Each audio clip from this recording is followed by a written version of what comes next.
जो Los Angeles दुनिया भर में हॉलीवुड के नाम से फेमस है, आज वो किसी और रीजन से हेडलाइंस में है। वो रीजंस हैं रायट्स, फायर और क्रैकडाउन, और it is the LA riot 2025।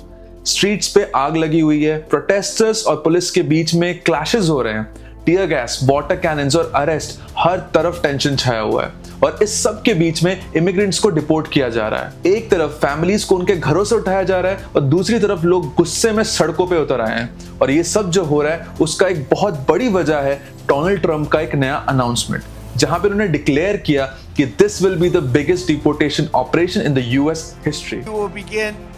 And we have no choice. The largest deportation operation in American history. We have no. Reports के मुताबिक सिर्फ एक हफ्ते में लॉस एंजलिस एरिया में 240 के आसपास इमिग्रेंट्स को अरेस्ट किया गया है और आइस का गोल 3000 अरेस्ट्स पर डे। प्रोटेस्ट पहले पीसफुल थे, लेकिन कुछ ही घंटों में वो भी एक फुल ब्लोन राइट्स में बदल गए थे। मरीन्स को डिप्लॉय कर दिया गया है, शहर लॉकडाउन में चले गए हैं और इन सब से एक बहुत बड़ा सवाल आता है कि क्या ये एलए राइट्स बहुत बड़ा कुछ बनने जा रहा है? So let's deep dive into the truth behind the LA riots 2025. ये सब कुछ शुरू हुआ लॉस एंजलिस के डाउनटाउन में गारमेंट्स डिस्ट्रिक्ट में, जहां पर एक वेयरहाउस में आइस ने एक सरप्राइज रेड की। ये था एम्बियंस अपैरल का एक वेयरहाउस, जो कि कपड़ों का वेयरहाउस है, जहां पे काफी अनडॉक्यूमेंटेड वर्कर्स काम कर रहे थे। डजन्स में लोग गिरफ्तार हुए। ज्यादातर लोग जो थे वो लैटिनो बैकग्राउंड से थे और कुछ 15-20 साल से अमेरिका में काम कर रहे थे, and as a matter of fact उनके बच्चे यहाँ के सिटीजन्स भी थे। और ये रेड कोई नॉर्मल ऑपरेशन नहीं था। अल जजीरा ने इसको डिस्क्राइब किया as a military style paramilitary raid. अब ये समझना जरूरी है कि आइस एक्चुअली में है क्या। तो आइस यानी इमिग्रेशन एंड कस्टम्स इन्फोर्समेंट, एक फेडरल एजेंसी है जो अनडॉक्यूमेंटेड माइग्रेंट्स को ट्रैक करके डिपोर्ट करती है।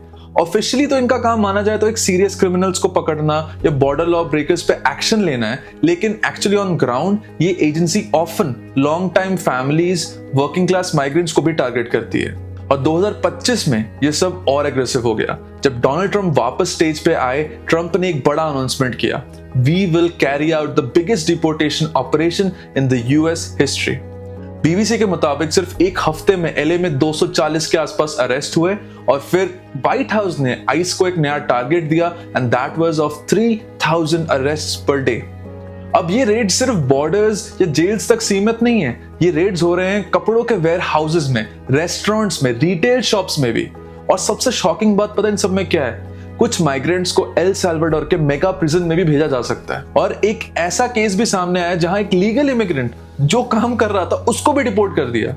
उसका केस अब कोर्ट में चल रहा है, तो देखते वो कैसे आगे जाता है। बट इस सब में एक सवाल है, क्या ये लॉ एनफोर्समेंट है या एक पॉलिटिकल स्ट्रैटेजी जिसमें आम लोग पिस रहे हैं? और अगर आज एलए टारगेट है तो कल किसकी बारी होगी? लेकिन जब प्रोटेस्ट बढ़ता है और गवर्नमेंट उसे मिलिट्री फोर्स से जवाब देती है, तब असली टेस्ट शुरू होता है डेमोक्रेसी का।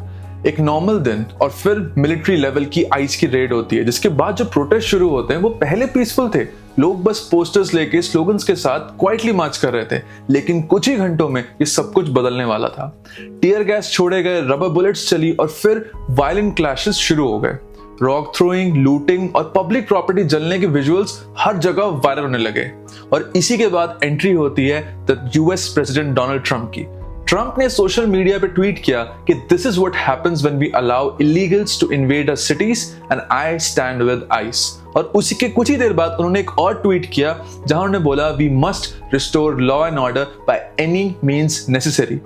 ये एक स्टेटमेंट सिर्फ ओपिनियन नहीं था, ये क्लियर सिग्नल था एक क्रैकडाउन का। लेकिन सबसे चौंकाने वाली बात इस सब में से ये थी कि ट्रंप ने कैलिफोर्निया के स्टेट गवर्नमेंट को बिना इन्फॉर्म किए मरीन्स और नेशनल गार्ड्स को डिप्लॉय करने का ऑर्डर दे दिया था। बिना किसी के परमिशन के फेडरल मिलिट्री फोर्स एलए के सड़कों पे आ चुकी थी। बट इससे पहले हम समझते हैं कि नेशनल गार्ड्स एक्चुअली है क्या और उनको क्यों डिप्लॉय किया गया।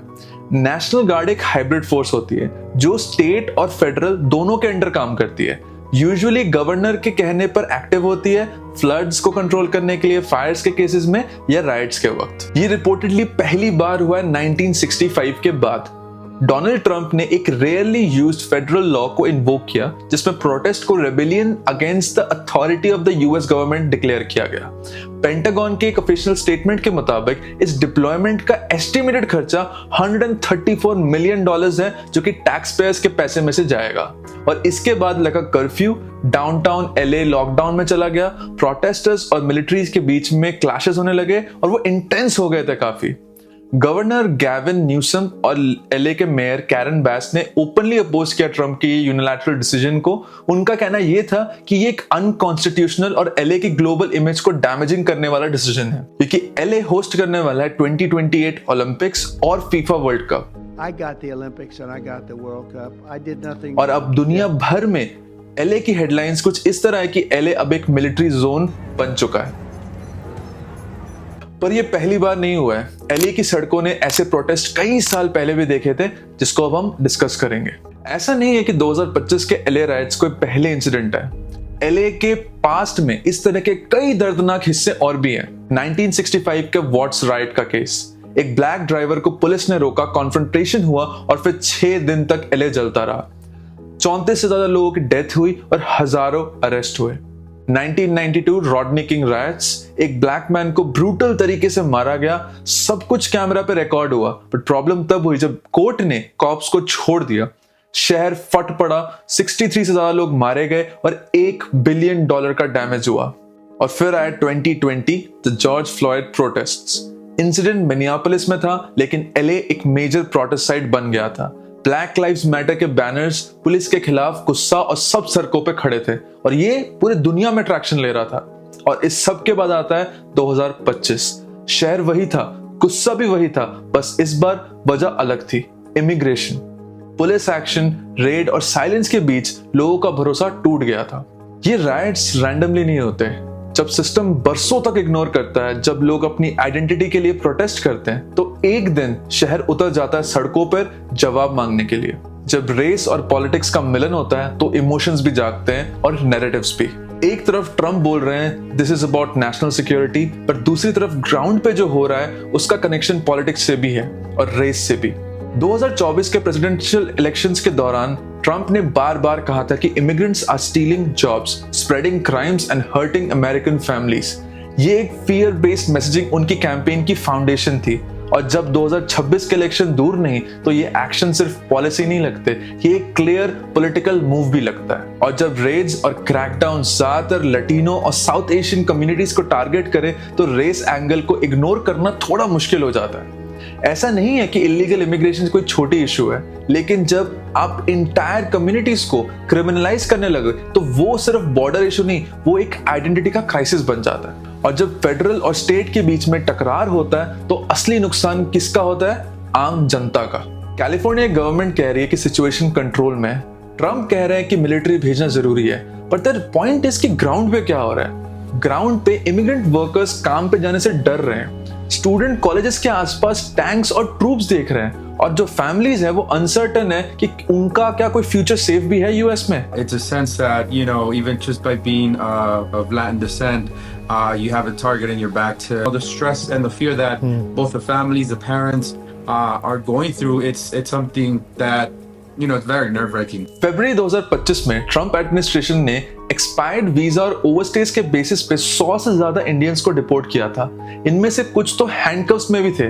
मिलिट्री एयरक्राफ्ट से डायरेक्टली अमृतसर भेजा गया और कुछ ने कंप्लेन किया था कि उनसे टर्बन्स तक उतरवाया गया। ट्रंप का कहना था we are deporting criminals and terrorist, लेकिन जब हार्ड वर्किंग फैमिलीज भी इस लेवल में आ जाए ना, तो लाइन कहां खिंचती है। लेकिन इस पूरी क्राइसिस में एक और इनविजिबल फोर्स है जो हम सबको ब्लर कर रही है, and that is social media. एक वायरल पोस्ट ने बोला डेल्स डोनट राइट्स, जो कि बहुत फेमस जगह है, वो इन प्रोटेस्ट में बर्बाद हो चुका है। इमेजेस भी दिखाई गई कि जहां एक बर्न साइन बोर्ड दिखाया गया, बट उसके कुछ ही देर बाद एक लोकल एक्स यूजर ने क्लैरिफाई किया कि ये शॉप तो भैया 2021 से बंद है।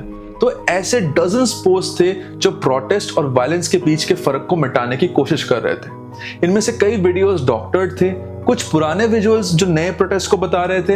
एक फेक ट्वीट में बोला गया कि ट्रंप ने कर्फ्यू के टाइम में सभी इमिग्रेंट्स को अरेस्ट करने का ऑर्डर दे दिया है, और ये सब चीजें कंफ्यूजन क्रिएट करती है। और जब सच और झूठ का फर्क क्लियर ना होना, तो सोसाइटी पोलराइज हो जाती है। आखिर में इस मोमेंट का मतलब क्या है?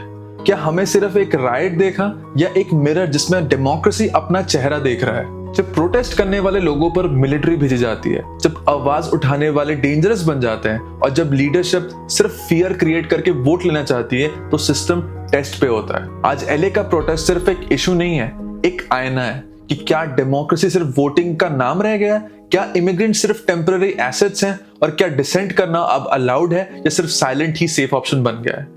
लेकिन हर अंधेरा परमानेंट नहीं होता। रॉडनी किंग के इंसिडेंट के बाद कई रिफॉर्म्स आए, जॉर्ज फ्लॉयड के बाद ग्लोबल अवेकनिंग हुई। आज भी ये एक टर्निंग पॉइंट हो सकता है अगर हम कैमरास बंद ना होने दें और आवाज उठाते रहें, क्योंकि कल को हो सकता है हम या आप भी ऐसे किसी देश में हो जहां इमिग्रेंट कहलाएं, और जब ऐसा कुछ हो तो ये सिस्टम हमारे लिए भी फेयर हो। ये हम आज इंश्योर कर सकते हैं। तो दोस्तों, ये थी कहानी एलए प्रोटेस्ट की। ये राइट से ज्यादा एक वार्निंग थी। ट्रम्प सच में ऑर्डर ला रहे हैं या डेमोक्रेसी को अंडरमाइन कर रहे हैं? कमेंट्स में इस टॉपिक पे अपना थॉट जरूर बताएं। अगर आप चाहते हैं कि हम और ऐसे टॉपिक्स को डीपली कवर करें तो please don't forget to subscribe to our channel. See you in the next one.